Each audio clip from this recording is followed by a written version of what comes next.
Hello, everyone, and welcome to our live stream at the Conservatory Flowers. My name is Drew, and I'm broadcasting today from our beautiful entry vestibule. Behind me, you can see Terra the Titan still on display for everyone to see. And we thought we'd bring you another live show. We get a lot of questions about what happens to these plants when they aren't blooming, which is an absolutely great question. And today I am joined by one of our volunteers, Paul. Hi, Paul. Hi, How are things in enjoying a your part of the beautiful city? day. Well, we're enjoying a beautiful day up here. Nice Yeah, and it's really sunny. wonderful, wonderful day. We were chatting earlier. It's quite a jump from the tropical thunderstorm, or so it seemed, we had just the other day. True, and some of my plants enjoyed it. I wish I had time to take them out of the greenhouse and let them feel more like home. Yeah, I felt the same way. A lot of my orchids, I could just see them sort of yearning for that beautiful rainwater. But Yes, indeed. They grow better with it, too. that is true. That is true. I always found with my houseplants, watering with rainwater, they seem to just really, you see a marked growth of them. Yeah, it's the chloramine and the other stuff they put in the water inhibits the growth, I think, some, just because the plant's roots are not used to having that in their water. The Right. closer you can emulate the way a plant lives naturally, the better chance you're going to have of success. And it doesn't rain chlorine yet. Yeah, right. You're not quite yet. Not yet. Not quite yet. Well, great. So I know that you've had quite an experience with these plants, the corpse flowers or Morphophallus titanum. Do you have anything you would say is your favorite single fact about them, or any kind of? I know there's a lot. That's a big question. It's true. I guess it's just their overall the overall weirdness of them, how they go through this incredibly weird life cycle and are still able to reproduce as well as they do because it seems like everything's against them yet they work so hard to achieve success and obviously they do. Yeah, I agree. I think that the most interesting part is all the oddities that we see through this life cycle of this magnificent plant. I'm going to switch over really quick to just a live view of what we see here in the lobby, and you'll see I'm just off camera there, but you can see Terra the Titan still holding strong. But this bloom, as we sort of alluded to just now, is pretty brief. So, what do you think we can expect in the coming days, Paul? Well, it's going to present its pollen pretty soon, and then after that, the plant will just very quickly collapse, and Hmm. it will just fall into fall apart, and then what will happen will be the seeds. If the pollen takes, the seeds will form little berries, and the berries will be exposed, so that if the plant was out in real life, wild animals would come and eat the berries, and therefore spread the seeds. So Yeah. it's one of those plants that seems to burn the candle at both ends. It's very bright, but only for a very short time. It has a very swift cycle That as is far as true. its blooming cycle. Yeah, and that is definitely one of the questions. So I was here last night for the bloom, and just chatting with some of our guests who are coming to view the bloom. We get a lot of questions about what this plant does when it's not blooming. These blooms are only every 3 to 5 years or so, and everyone wonders what happens later. So on this next slide here, we have a little bit of a view of the life cycle of this plant.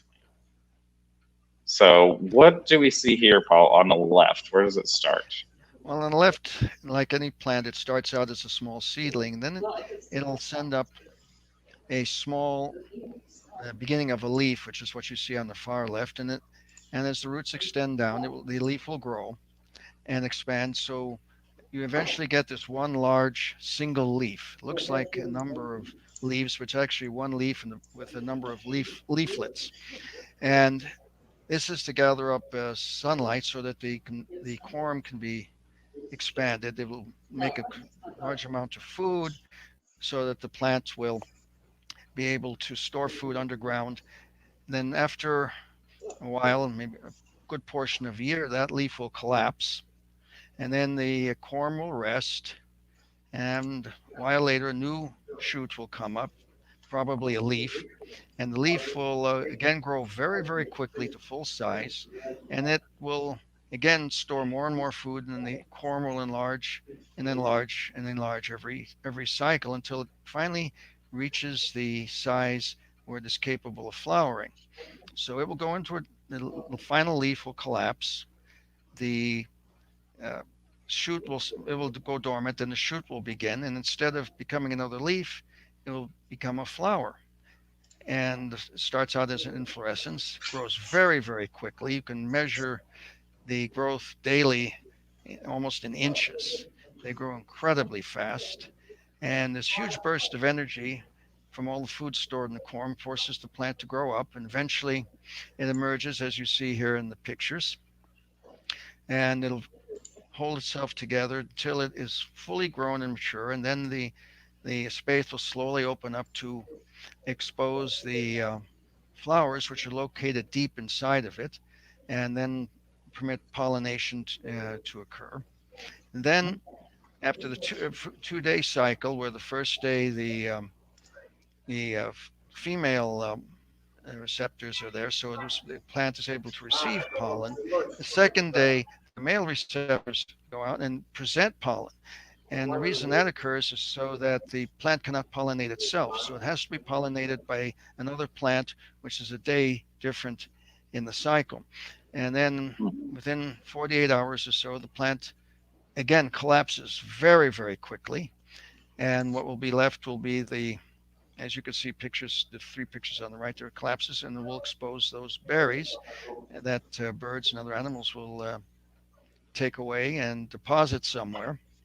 And that's how the plant reproduces. A new seedling will form from the seeds, and it goes all over again. And then it will rest again, and then send up another leaf. And in 3 to 5 years in captivity, a little longer in nature, it will then produce another flower, and the cycle renews. Is Yeah. that about it? I think you covered it quite well there. And it's Well, just thank you. wild the speed at which it grows, and then ultimately though the time span, the between events, like you've mentioned, is just incredible.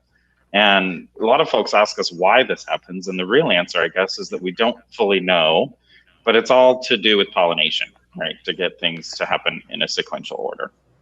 Yes, all this stuff may look fun and beautiful to us, but there's a real reason for it, and that Yeah, is that's true. pollination. And That's true. this plant uses a tremendous amount of energy, which is why it That's has right. to go through so many annual cycles to build up enough energy to do this. Because not only does it grow very quickly, but it also produces heat to partially Hmm. simulate decomposing flesh to attract its pollinator, which of course are carrion flies. And so it has to produce not only this odor for which it's very famous for, but also produces heat Hmm. approximating the same heat in our own bodies, and Right. therefore it serves as a great lure to the pollinator that has to find it, and only has one day to either get the pollen or to uh, deposit it. So it's a very high energy plant. It doesn't look like Hmm. much most of the time. It's just sitting there, but it is doing things with incredible much, which is why the corms are so huge relative to the Yeah, and so size of the that's plant. exactly where we're headed next. So now plants, you mentioned they use a lot of energy in this plant to create this bloom, do the heat, create all the odors, everything that it does obviously takes energy. But maybe we should remind people where plants get their energy, right? Is from their leaves. They get yeah, and that's why they produce this huge leaf that they produce to get high up into the area they live, so that they can reach, Hmm. get a lot of light. It's like solar receptors are for our solar panels. It's the same idea, and then of course Exactly. they combine that with the food in the soil, Hmm. and that's how they get the food. That's how they create food that they need to produce their growth. It Now takes a lot here more. we've got some pictures of the growing leaves. So there in the center, I know there's a lot. Our conservatory is just chock full of amazing plants, but this is a picture I actually was able to discern from the dates that this must have been before Tara's first bloom. And those two leaves that you see growing there, they look sort of like upside down umbrellas that are closed. Those are the leaves of the two sibling plants that were in the pot with it. So these leaves can be extraordinarily large. The largest leaf in the plant kingdom belongs to a palm tree, but these come in somewhere very close to them at up to 18 feet tall and 20 feet across. So any ideas you can give us? It looks like, so let's look here at the next photo.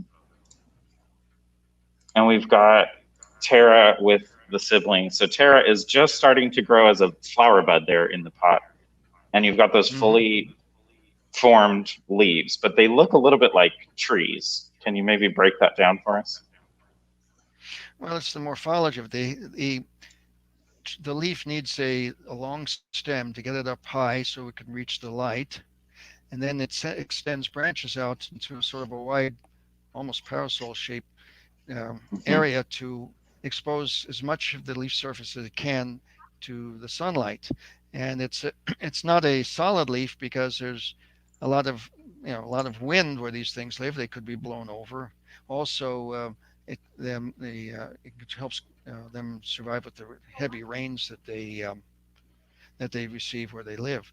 And so it's a very interesting structure because it provides a relatively large amount of strength for something that isn't really woody, and it holds it up very high to get to the light, because the goal of every plant is to maximize the available light to it so that it can grow. And in this case, the growth is very quick, but it spends a lot of times just making food in its corm for the flowering process. Yeah. And so then here, to get an idea of how big these really are, we went ahead and took a video. We have one of Tara's siblings is currently in leaf stage right now in potted plants. So here you can see the pot is just out of view on the bottom of the frame. And going up, what looks like a trunk is the stalk of the leaf, or the leaf stem. And then up at the top is what looks like a bunch of little leaves, is really just all the divisions of this leaf. So like Paul said, this can help them with wind in case, there's a windy storm that comes through. It won't knock over this really fairly delicate leaf. Unlike a tree stem or tree trunk, there is no really woody tissue here. So really with a decent wind, it could easily be knocked over. They're really incredible. I've come to love the leaves almost as much or more than the flowers, partly, I think, because they're here more often. Yes, a friend of mine who grew one of these had to build a special 2-story greenhouse to hold it because of the height of the leaves. Yeah. Yeah, they can be a bit obnoxious in that regard, for sure. It doesn't make a house plant. No. And that's actually, we have an upcoming talk a little later this week, I think tomorrow, that we're going to actually discover Tara's origin stories, which are pretty wild, not coming from exactly where you might think. So we'll save the details for the later talk, but it is quite impressive. So now you've mentioned the corm a couple of times. A corm is definitely a plant part that doesn't come up a lot in most people's lives. Can you maybe tell us what that is a bit? Well, a corm is one of a number of different devices. There are bulbs, tubers, something, which are all subterranean methods that plants use to store food. Because as you can see, especially with the Morphophallus, it takes a lot more energy to flower than it does to grow. And so therefore, this plant, like many others, have produced devices to store food underground for future use. Gladiolas are another form of a plant to use as a corm. But then we have things like tulips, which use a bulb.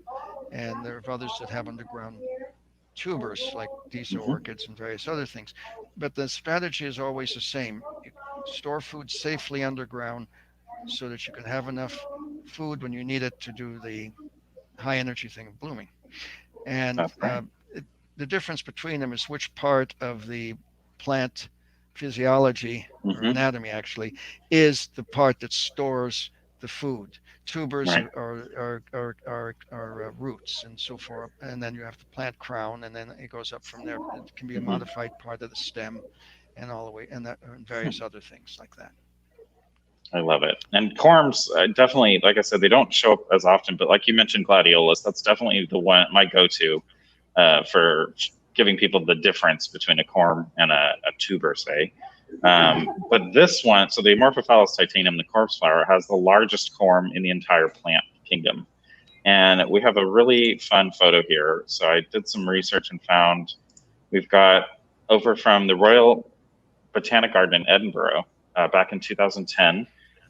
They had weighed this specimen. According to their website, it says that they borrowed a scale, an animal scale from the zoo, to weigh the corm, and it weighed in at just over 300 pounds. I think it comes out to about 348 pounds. So if you can imagine a potato, the size, like 340-pound potato, it's just incredible to me. And just think about how much energy is really stored there. If we can remind ourselves that starches are very high energy molecules, and that's just packed full of starch. Isn't that right, Paul? That's true. But to create all the things that it has to do, it needs an awful lot of food. Look at all the energy it has to be used just to generate heat. So Yeah. you have to have a big corm to store the food, and that's why the plant doesn't flower every year or every other year. It takes a long time to store up that amount of food, sometimes as long as 10 years in the wild.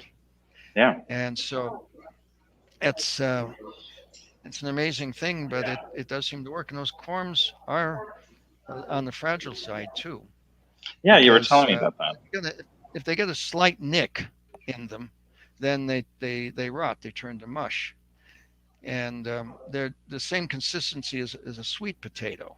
So you can see it's a very fragile thing, but it Hmm. seems to do remarkably well in its environment.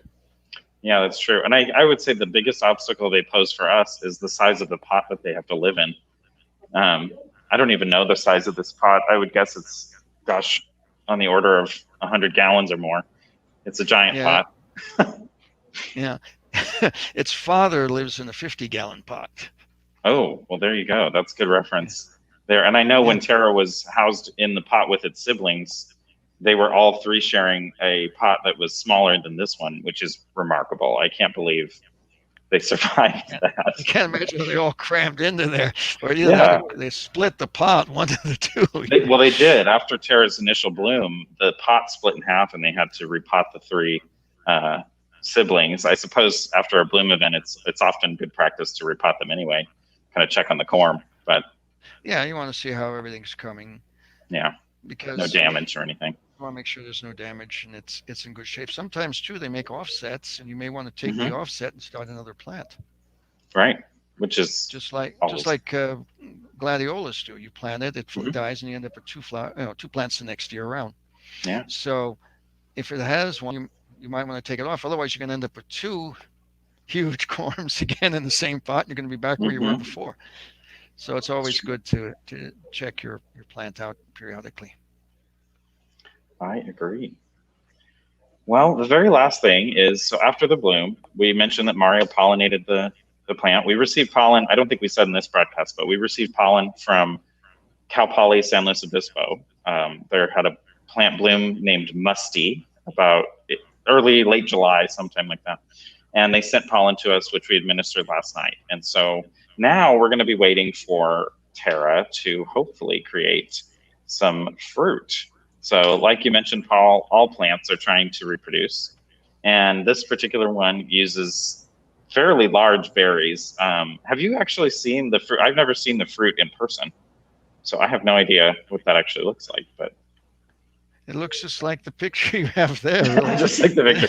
Fair. That's fair enough. It's just the Yeah. small little grape-like looking things that are that sort of amber color, and Hmm. sometimes they're more red. I've seen them also a little more with more of a reddish hue. Yeah, the And I photos I've guess seen, they definitely seem to be more of a red color. But and it's just like any other plant that uses this strategy. It depends on animals to carry the seed to a new location with a little bit of fertilizer, and the way it goes. In fact, most of the animals that eat these things, are finish the fruit, but they swallow the seed, and the seeds are Hmm. generally designed to have to pass through the digestive system of an animal, and that tells the seed that it's now time to germinate. So Right. it passes through the animal somewhere else because the animal has moved, and that's how this plant can spread itself around. Yeah. This particular one, I know I've had people ask me previously what animals disperse them in the wild, and the best guess is types of hornbills. So it's kind of That's similar to about a right. toucan, right? Which would eat the seeds whole, swallow the whole fruit. They digest the pulp and then the outer layer, like you said, and that triggers the seed to bloom. I think I know there's quite a few plants that require this, right? Like a lot of the bean plants, if they're Hmm. processed through the gut of a bird, then they'll come out nearly whole on the Same other thing. side. Oh, all the berries that we Mm, buy in the store are all done that way. Um, Apples and even those things are still some large sure. animal eats them and transports that seed. It's a different way. A lot of other ways, like some plants make very tiny seeds, and then they're Right. blown by the wind.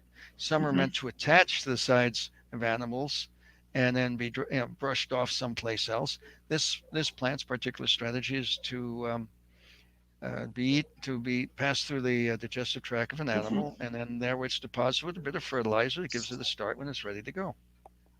Yeah, and the definite key here is that they're bright red. So you can see even in the photo there that those red berries really stand out against the green foliage of the rainforest. And so it's a clear, almost like a neon sign to the birds or whomever would disperse these seeds as, hey, it's ready, come over and take them.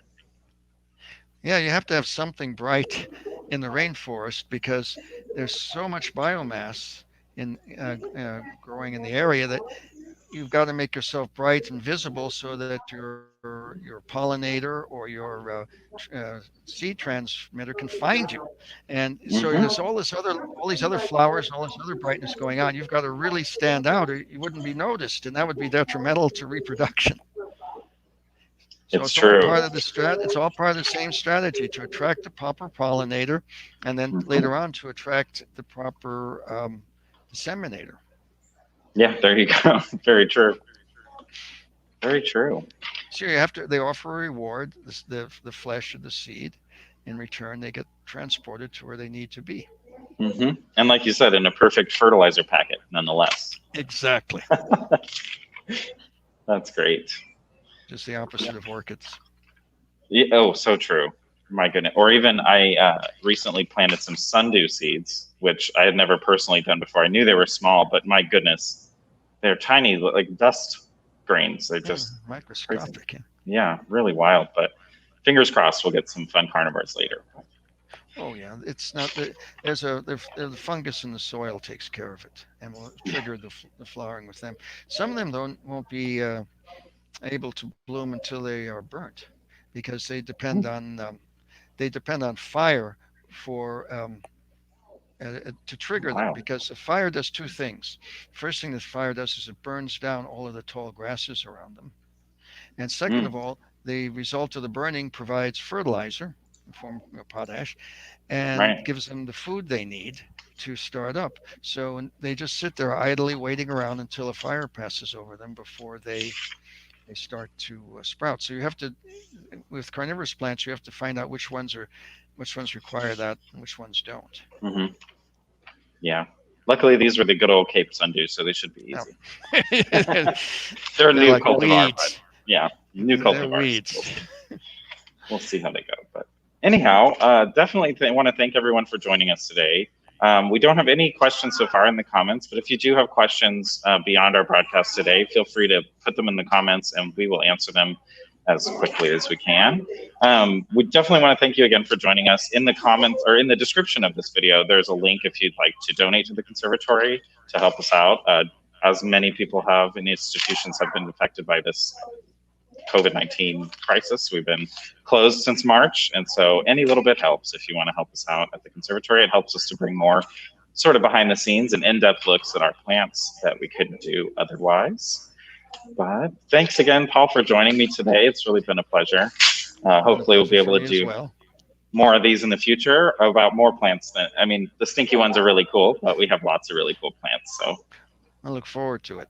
we've got a few more broadcasts with the corpse flower coming up too. So if you're curious and want to know more, we've got one tomorrow, actually this evening at 7 p.m. and then 2 more tomorrow, one at noon and one at 7, diving into more fun details of our stinky friend. So excellent. Well, thank you, Paul, and you have a wonderful day. And you do the same. And we'll see all of you all later.